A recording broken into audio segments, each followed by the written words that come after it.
ജനങ്ങളെല്ലാം ഉത്സവം കണ്ട് സന്തോഷിച്ചുകൊണ്ടിരിക്കുമ്പോ എനിക്കെന്തോ നിങ്ങളെ 4 പേരെയും കാണുന്നതിലാ സന്തോഷം. ശ്രീദേവി നടക്ക്.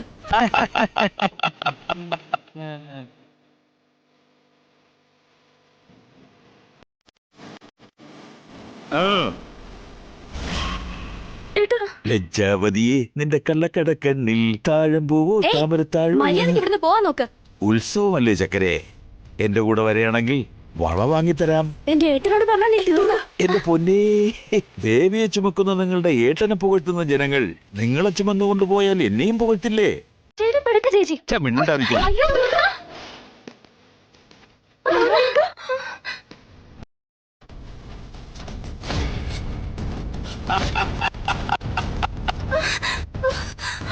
അയ്യോ, നീ ഒരു മനുഷ്യനാണോ? എന്തിനാ തള്ളിയിട്ടത്? ഏട്ടനോട് പറഞ്ഞിട്ടുണ്ടല്ലോ. എന്നാ പറയേ, ഇപ്പൊ തന്നെ നിന്റെ ഏട്ടനോട് പറയേ. ദേവിയോട് വച്ചിട്ട് എന്നോട് ചോദിക്കാൻ വരാൻ പറ. വേണ്ടടി, അവര് മനഃപൂർവ്വം പ്രശ്നം ഉണ്ടാക്കുക.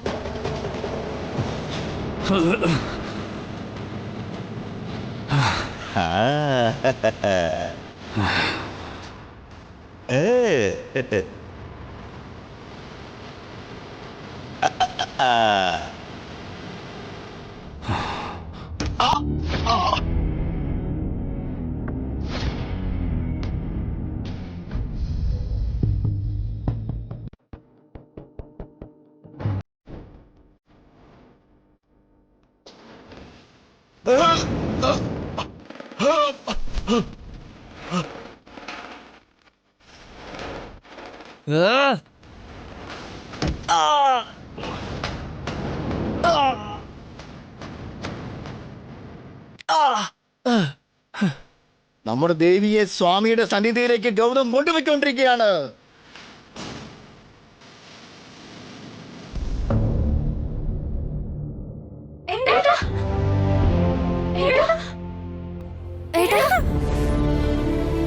അഗ്നികുണ്ഡത്തെയും അവൻ കടന്നിരിക്കുകയാണ്. ദേവിയുടെ അനുഗ്രഹവും സ്വാമിയുടെ കടാക്ഷവും ഉണ്ടെങ്കിൽ എന്തു വേണമെങ്കിലും ചെയ്യാൻ കഴിയുമെന്ന് നമ്മുടെ ഗൗതം തെളിയിച്ചിരിക്കുകയാണ്.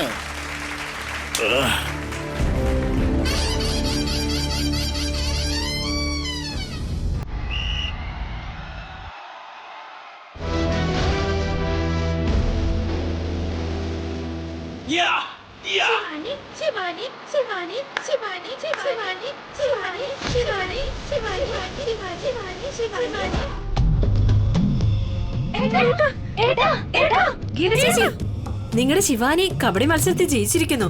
അവളിവിടെ കളിച്ചോണ്ടിരിക്കുവാണോ? ജയിച്ചു എന്നല്ലേ പറഞ്ഞേ? മത്സരമല്ലേ എപ്പോഴേ കഴിഞ്ഞു ഗീത ചേച്ചി.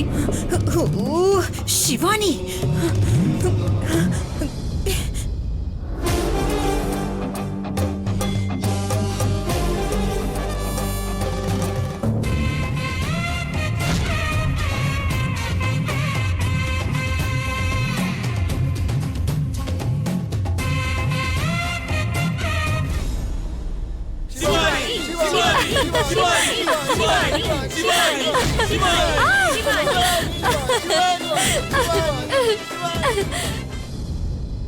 അമ്പലത്തിൽ ലക്ഷ്മി ദേവിയുടെ വിഗ്രഹം അവൻ കൊണ്ടുവച്ചാൽ അവന്റെ സഹോദരിമാരുടെ വിവാഹവും അവൻ നടത്തിക്കൊടുക്കുമെന്നുള്ള കാര്യം ഉറപ്പാ. ആനന്ദകർപ്പൂരമംഗല നീരാജനം ദർശയാമി നമസ്കരോമി. ഓം യസ്യ നാമരൂപാഭ്യാം യാ ദേവി സർവമംഗളം ത്രയോ സംസ്ഫുർണാത്മസാം സർവതോ ജയമംഗളം. ലാഭസ്തേഷാം ജയസ്തേഷാം കൃതസ്തേഷാം പരാഭവാം.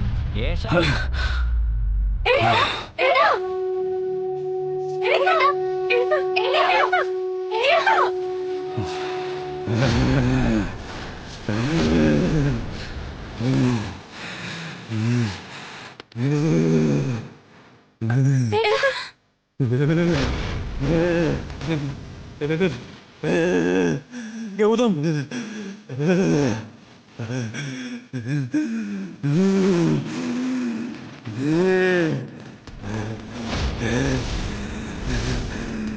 നരസിംഹമൂർത്തിയുടെ അടുത്തെത്തിയില്ലേ? ശാന്തിയാകൂ, ശാന്തിയാകൂ.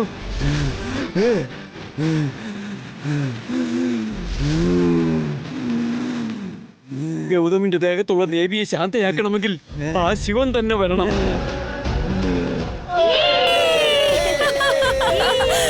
ശക്തിയേക്കാൾ ബുദ്ധിയാണ് വലുതെന്ന് തെളിയിച്ച് കബഡിയിൽ സ്ത്രീകൾക്കാണ് മിടുക്ക് കൂടുതലെന്ന് പ്രത്യക്ഷമായി കാണിച്ച് എതിരാളികളെ നിഷ്പ്രയാസം തോൽപ്പിച്ച ശിവാനിക്ക് ആദ്യമായി ഞങ്ങൾ ഈ കപ്പ് സമ്മാനിക്കുന്നു.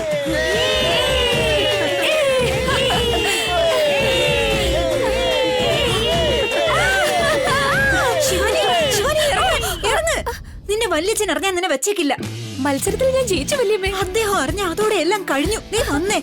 വല്യമ്മേ, വല്യമ്മേ, വല്യമ്മേ, മോളെ, മോളെ, മോളെ. വല്യമ്മേ. മോളെ, അപ്പൊ ഈ കപ്പ് ശിവാനി 1 ലക്ഷം നിങ്ങൾ വാങ്ങിച്ചോ. ഞാൻ പിന്നീട് വന്ന് വാങ്ങിച്ചോളാം. എല്ലാരും ജയ് വിളിക്കേ.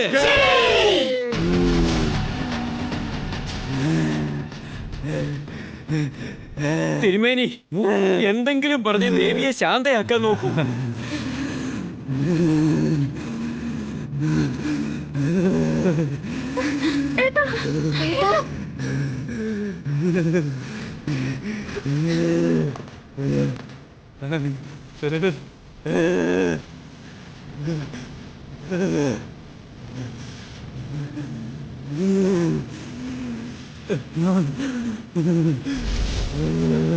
അമ്മാവ, ദേവി പോകുന്നത് വരെ ഏട്ടൻ അടങ്ങുമെന്ന് തോന്നുന്നില്ല.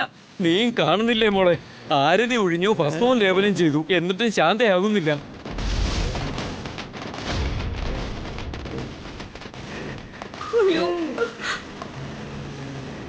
ശിവാനി, ശിവാനി, ഇങ്ങ് വാ.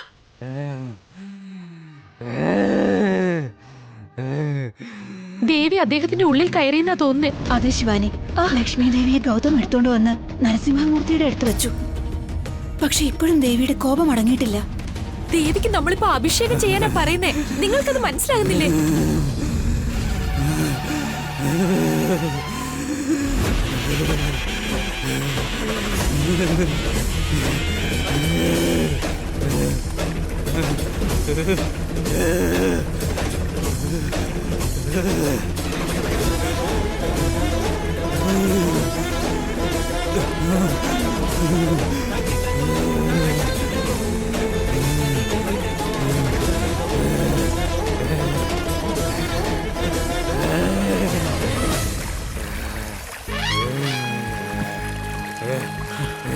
ശിവനെ ഗംഗ തണുപ്പിക്കും, അതുപോലെ ഗൗതമിനെ ശിവാനി ശാന്തനാക്കുന്നു.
എന്തിനാ ഇതെല്ലാം? ഇതുകൊണ്ട് പോറാനും ഇതുകൊണ്ട് മുറിക്കാനും. അടിക്കാനുള്ളത് ഉണ്ടെന്ന് മനസ്സിലായി, പക്ഷെ ഇതൊക്കെ എന്തിനാ? നിങ്ങൾക്ക് ഇനിയും മനസ്സിലായില്ലേ? മനസ്സിലായെങ്കിൽ ഞാൻ എന്തിനാ എന്റെ തലയിൽ അടിച്ചോണ്ടിരിക്കുന്നത്? എന്താന്ന് വെച്ചാ പറയൂ. മുറിവില് മരുന്ന് പുരട്ടുന്ന ഒന്നും വിഷയമല്ല. ഈ മുറിവ് എങ്ങനെ ഉണ്ടായെന്ന് ഏട്ടൻ ചോദിച്ചാ ഉത്തരം എഴുതാൻ പറ്റാത്ത ചോദ്യപേപ്പർ പോലെയാവും നമ്മുടെ അവസ്ഥ. അപ്പൊ സത്യം പറയാം, ഏട്ടൻ എഴുന്നേറ്റ് കാണും. നടന്നതറിഞ്ഞ അമ്മയുടെ കാര്യം പോക്കാം. അപ്പൊ എന്ത് ചെയ്യും? അതിനല്ല ഇതൊക്കെ. ഓഹോ, പെൻസിൽ കൂർപ്പിച്ചപ്പോ കൈ മുറിഞ്ഞെന്ന് പറയാല്ലേ? അത് തന്നെ കാത് പൊന്നാക്കും. എന്തിന്? ഇത് കൈമുട്ട്. വിശ്വസിക്കില്ല. അങ്ങനെയാണെങ്കിൽ പാവയ്ക്ക അരിഞ്ഞപ്പോ കൈ മുറിഞ്ഞതാണെന്ന് പറയാല്ലേ? പിന്നെ ആ പാവയ്ക്ക ജീവിതത്തിൽ ഒരിക്കലും കാണില്ല. പറഞ്ഞ അത് സത്യമാണെന്ന് തോന്നണം. കള്ളമാണെന്ന് കേട്ടാ തോന്നരുത്. അങ്ങനെയെങ്കിൽ ഇത് രണ്ടും വേണ്ട, ഇത് ഉപയോഗിക്കാലോ. വഴുതി വീണപ്പോ കല്ല് തട്ടി മുറിഞ്ഞതാണെന്ന് പറയാം.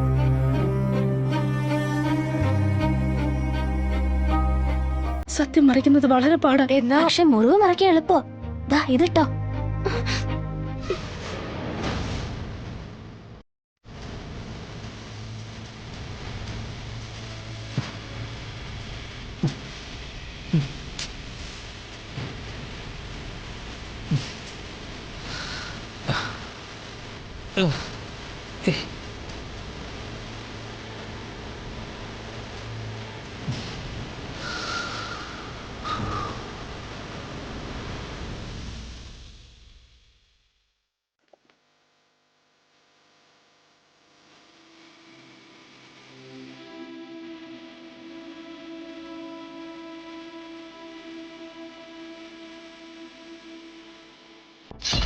അമ്മേ!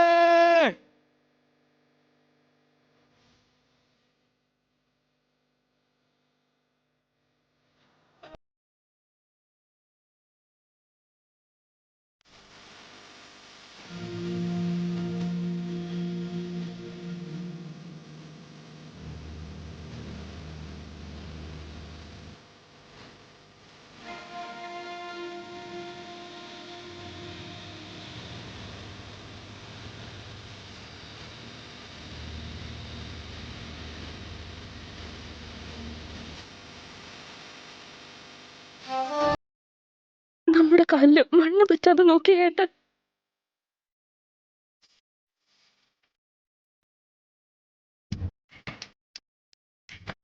നമുക്ക് വേണ്ടി കാലില് മുറിവുണ്ടായിട്ട് പോലും തീക്കുണ്ടത്തിലൂടെ നടന്നു.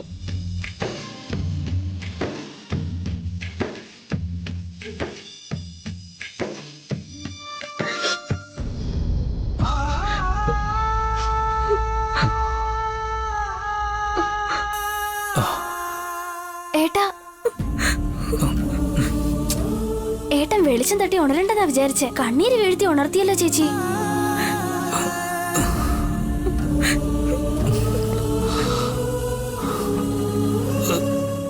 എന്ത് പറ്റി ലക്ഷ്മി?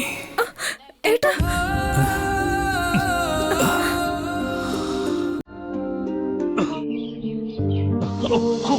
ഏട്ടാ,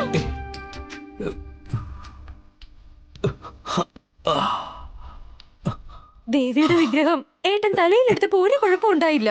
പക്ഷെ ഏട്ടന്റെ കാലില് തീ കൊണ്ട് ദേവി പൊള്ളിച്ചില്ലേ? അങ്ങനെയൊന്നും പറയില്ല മോളെ.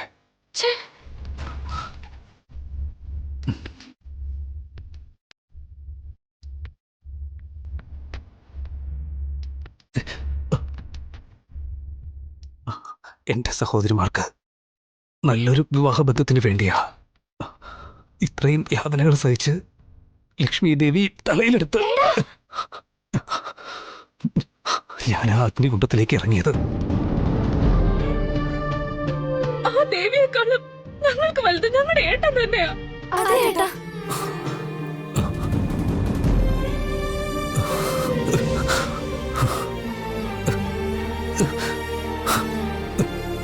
എന്നാലും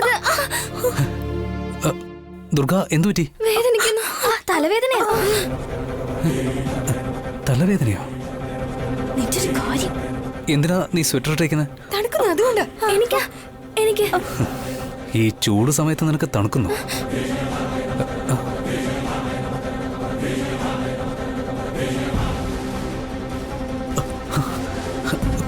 മോക്ക് പനി വല്ലതുണ്ടോ?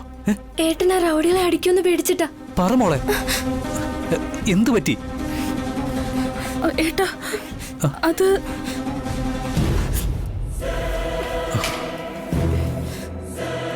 ദുർഗ നഖം കടിക്കുന്നുണ്ടെങ്കിൽ അവള് സത്യം പറയാൻ പാടില്ലെന്ന് നിങ്ങളെല്ലാവരും പറഞ്ഞിട്ടുണ്ടെന്നാണ് അർത്ഥം. അങ്ങനെയൊന്നും ഇല്ല ഏട്ടാ. നിങ്ങളങ്ങനെ പറഞ്ഞിട്ടുണ്ടെങ്കിൽ അതിന് വ്യക്തമായ കാരണവും ഉണ്ടാവും. നീ പറഞ്ഞ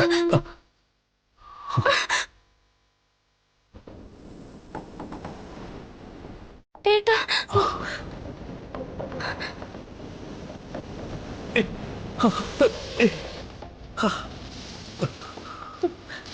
ഇങ്ങനെ ഉത്സവത്തിന് ശ്രീനിവാസൻ ആൾക്കാരെ വളരെ ശല്യപ്പെടുത്തി. അവരോട് വഴക്കടിച്ചപ്പോ തള്ളിയിട്ടതാ.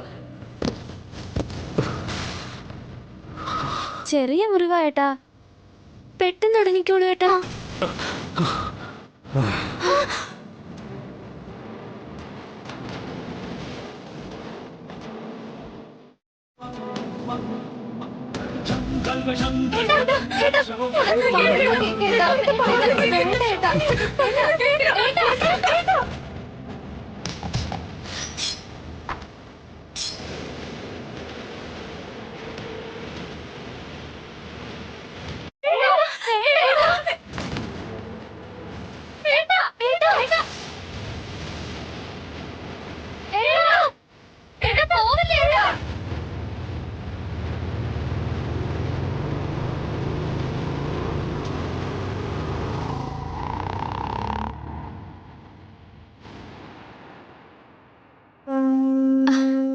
നീ വിഷമിക്കണ്ട മോളെ.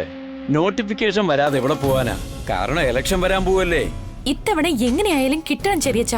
ജോലിയുടെ കാര്യമല്ലേ. ജോലി ആര് തരാനാ ചെറിയച്ച? വിധിക്ക് വിട്ടുകൊടുക്കേ വഴിയുള്ളൂ. കിട്ടിയാ? കോള് പോകുന്നുണ്ട്. ഹലോ ഹലോ അമ്മാവ. മറുതലയ്ക്കരാരാ? ശ്രീദേവിയാണോ ഗൗരിയാണോ ദുർഗയാണോ? ഞാൻ ലക്ഷ്മിയെ സംസാരിക്കുന്ന അമ്മാവ. അനിയത്തിമാരെ വെറുതെ നോക്കിയാ പോരാ, നല്ല പേരുണ്ടാക്കാൻ ആ ഗൗതമിനോട് പറയണം. അയ്യോ, ആദ്യം ഞാൻ പറയുന്നൊന്ന് കേക്ക്. മോളെ, പോലീസിന് ഫോൺ ചെയ്ത ശേഷം പേടിക്കണ്ട. എന്താന്ന് പറ. ചേച്ചി പെട്ടെന്ന് പറയാ.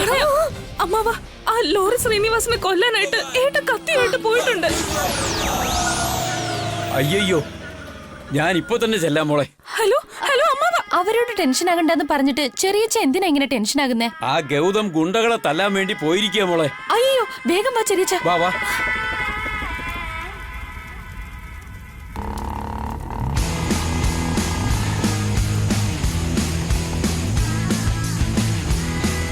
ചേട്ടാ, ആ ഗൗതം നല്ല കലിപ്പിലാണല്ലോ വരവ്.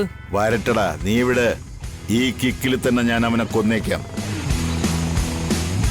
അവന്റെ കയ്യിൽ വലിയൊരു അരിവാളും ഉണ്ട്. കാണാൻ കൊള്ളാവുന്ന ഒരു ഐറ്റത്തെ കൂടെ കൊണ്ടുവന്നിരുന്നെങ്കിൽ കമ്പനിക്കൊരാളായേനെ. എന്തായി കാണിക്കുന്നേ?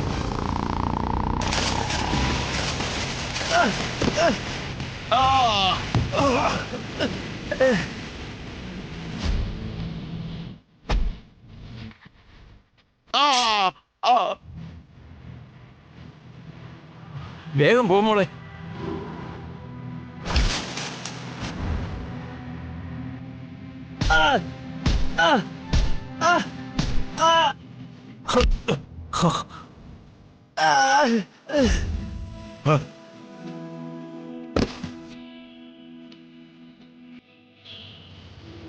വേഗം പോ മോളെ, വേഗം പോ. ആ ഗൗതം എന്തൊക്കെ കാട്ടിക്കൂട്ടുമെന്ന് അറിയത്തില്ല മോളെ. പോ മോളെ. നിന്നെ വിട.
ഗൗതം, നീ എന്തായി കാണിക്കുന്നത്? പോടാ, പോ. വെറുതെ തല്ലുകൊള്ളാതെ പോയില്ലടാ. നോക്കിയോ? നന്നായി കൊടുത്തിട്ടുണ്ടല്ലോ. ആ, നമ്മൾ കുറച്ചുകൂടെ താമസിച്ചിരുന്നെങ്കിൽ ആ ലോറി ശ്രീനിവാസന്റെ പേരിന്റെ മുന്നിൽ ലേറ്റ് എന്ന് എഴുതേണ്ടി വന്നേനെ.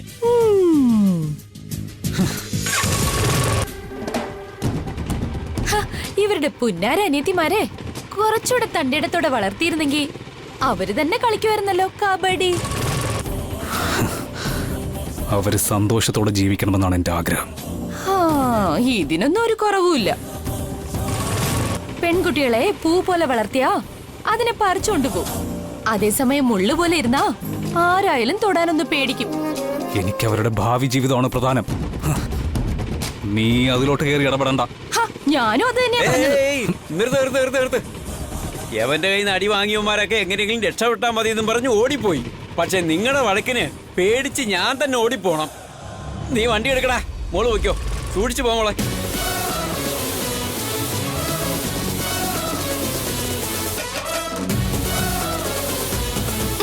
കുറച്ചുകൂടെ നേരത്തെ വന്നിരുന്നെങ്കിൽ ഫൈറ്റ് സീൻ മുഴുവൻ കാണാൻ പറ്റുമായിരുന്നു. ഞാൻ എപ്പോഴും ലേറ്റാ.